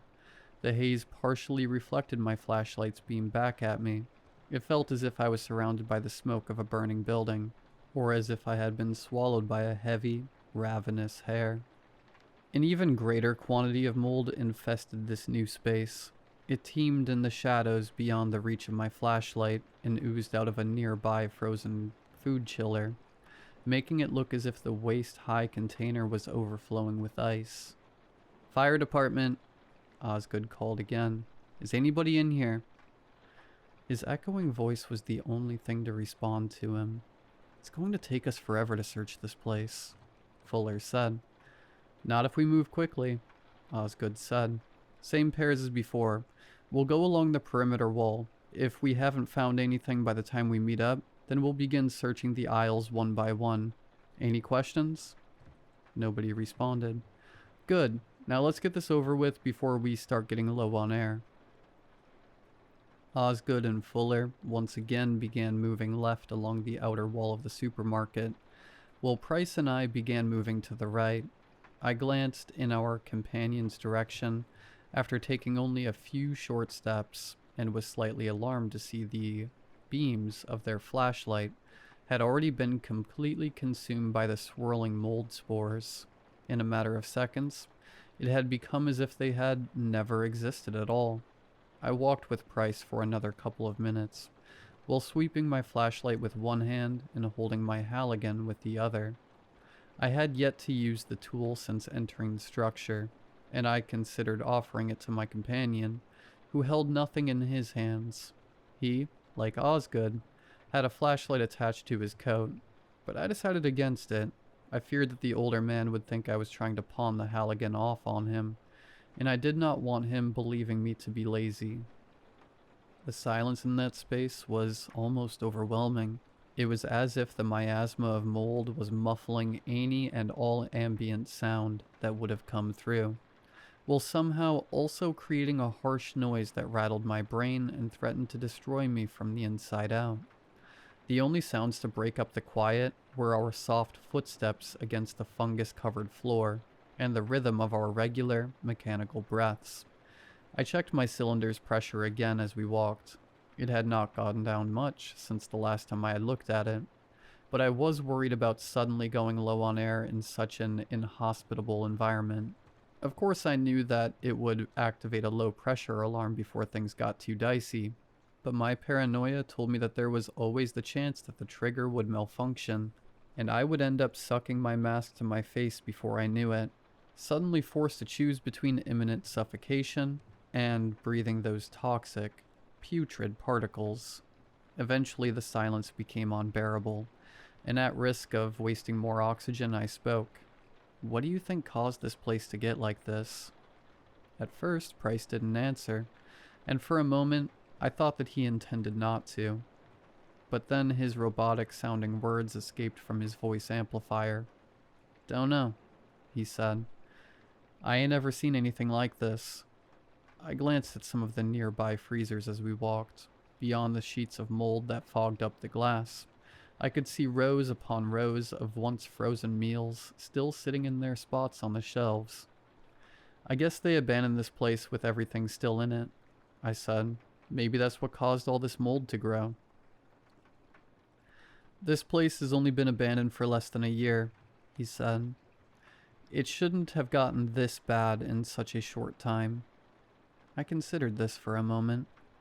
"Well, I guess it doesn't really matter what caused it to get like this," I said. "We're only here to find a potential victim, and that's all we have to worry about right now." Price nodded. "That's right.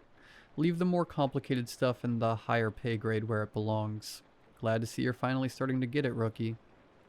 We kept going for another minute or so in silence.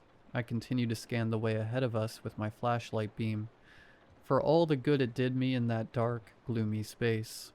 The spore haze seemed like it was growing thicker the more we walked, and the more dense it was, the more difficult it was for our beams to penetrate it. It was for this reason that, when I saw movement in one of the aisles from out of the corner of my vision, I didn't quite believe my own eyes. I came to an immediate stop and turned my flashlight down the aisle in question. Price, looking at me, did the same. "What is it?" he asked. "I don't know," I said, "but I thought I saw something move down there." "A person?" "I don't know," I said again. "It could have been. It also could have been my eyes playing tricks on me. It's hard to tell in here." "We should check it out regardless." I hesitated. "Are you sure we should head off the path?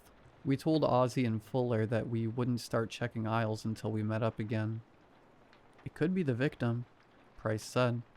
He brought his hand up to the radio mic strapped to his collar. "Price to Ozzy." There was a pause before Osgood's crackly voice came over the speaker. "Go ahead, Price." "The rookie thought he saw something down one of the aisles. We're going to check it out. We'll let you know if we find anything." "Copy that," Osgood said. "Just be careful." Price nodded as if the man on the other side of the conversation could see the gesture. "Always." The two of us began creeping down the aisle. Without thinking, I looked up at the sign above my head as I passed it. We were walking into the canned goods aisle. Part of me wanted to chuckle. The items down that aisle would probably have still been edible, assuming one felt so inclined to dig them free of the layer of fungus that guarded them. I couldn't say the same for almost anything else in the store. "Fire department," Price called, speaking that familiar mantra. "Is anybody there?" Silence. Price and I got to the center of the aisle, right about to where I had seen the movement earlier. We searched around the place with our flashlights, but we turned up nothing. As far as either of us could tell, we were completely alone in that passage, surrounded on all sides by preserved foods covered in an ever-growing blanket of death. "See anything?" my companion asked. When I shook my head, he brought his hand up to his radio. "Price to Ozzy. Turns out it was a false alarm. We'll get back to the outer wall and continue our..." The sound of crashing glass behind us brought his words to an abrupt end. Price removed his hand from his radio as he and I turned to look in the direction from which we had just come.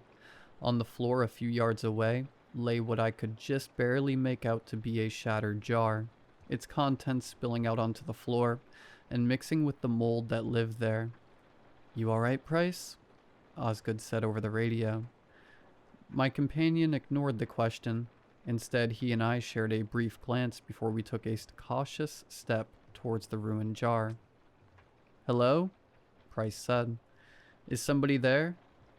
His words were replaced by a sudden shout as his feet were pulled out from under him, and he landed on his back with a terrible crash. Price began sliding along the moldy floor in the direction that we had just been facing. His yells were mangled by the harsh screech of his SCBA scraping along beneath his back. I rushed through the darkness after my taken companion, but he was moving far too quickly for me to keep up with him. He would have soon been lost to the shadows, but he managed to reach out and grab onto a shelf divider. As he was pulled past it, the thing dragging him continued in its effort, but he managed to hold on long enough for me to reach his side.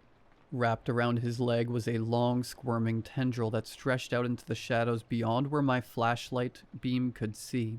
It fought desperately to rip Price free of his anchor, which he held on to for dear life, dropping my flashlight and allowing it to come to a rest at the end of its strap at my side.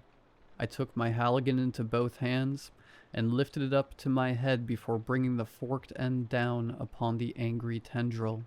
Matter was severed from matter, as both ends of the tentacle, now free of each other, writhed on their own. The end wrapped around Price's leg released its grip as it began to violently contort on the ground. The longer section quickly darted away from the blow and disappeared into the darkness. I took my Halligan into one hand and used the other to grab Price by the arm. He desperately backed away from the twisting mass as I helped him to his feet. After taking a few minutes to catch our breath, we cautiously approached Price's attacker. It looked to me, in the dim light of my flashlight's beam, to be a tendril of moldy, twisting flesh, an unholy union of fungus and meat.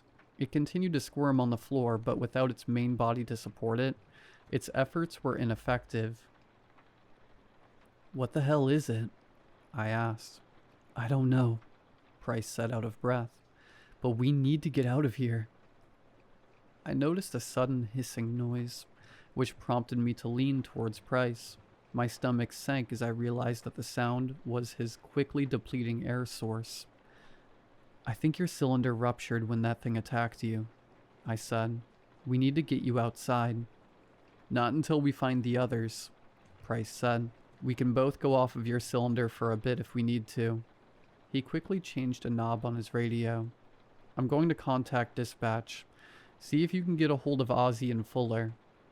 As he began his transition to the outside world, I brought my hand to my own radio mic and pressed the button to begin my transmission.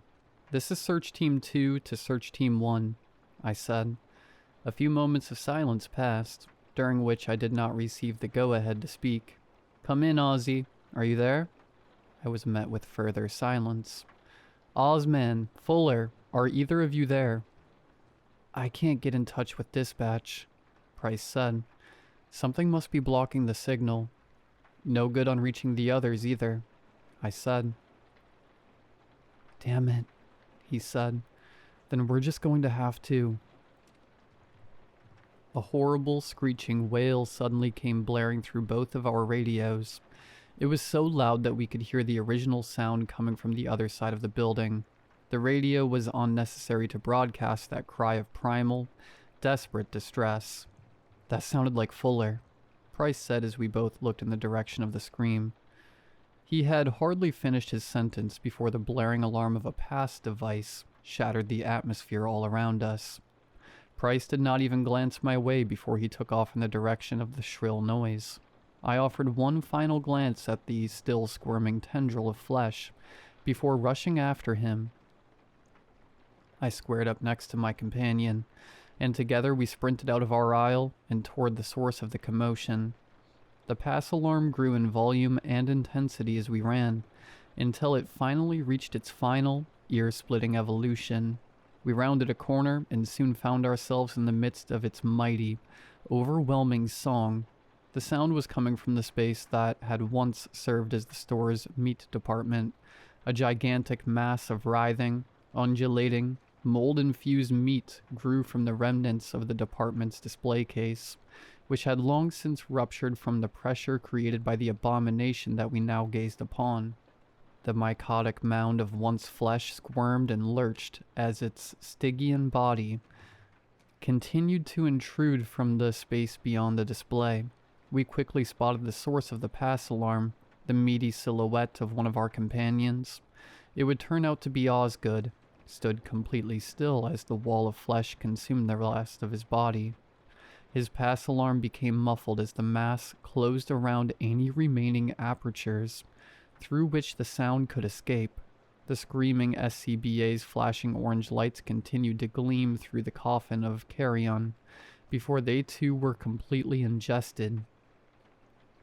What looked to be the outlines of several arms, legs, and even faces stretched out from the squirming heap of meat. The muted, agonized groans of our swallowed companion joined a chorus of indistinct voices that called out from the tumulus of wiggling death. "I can't get out," I thought I heard one of the voices say. I also thought I heard another one say the word "stuck," but I couldn't be certain. The words sounded more like the primal cries of panicked animals than the intelligent sentences of human beings. "Mother God," Price muttered next to me. Fuller stood at the very limits of this advancing mass. Several fleshy tendrils were wrapped around his legs and hips and torso, and pulled at him as he desperately swung at his attackers with his axe. I rushed to Fuller's side and began digging at the tendrils with my Halligan. He managed to sever one of the muscly vines as I worked, but two more quickly took its place. They managed to easily dodge his incoming blows.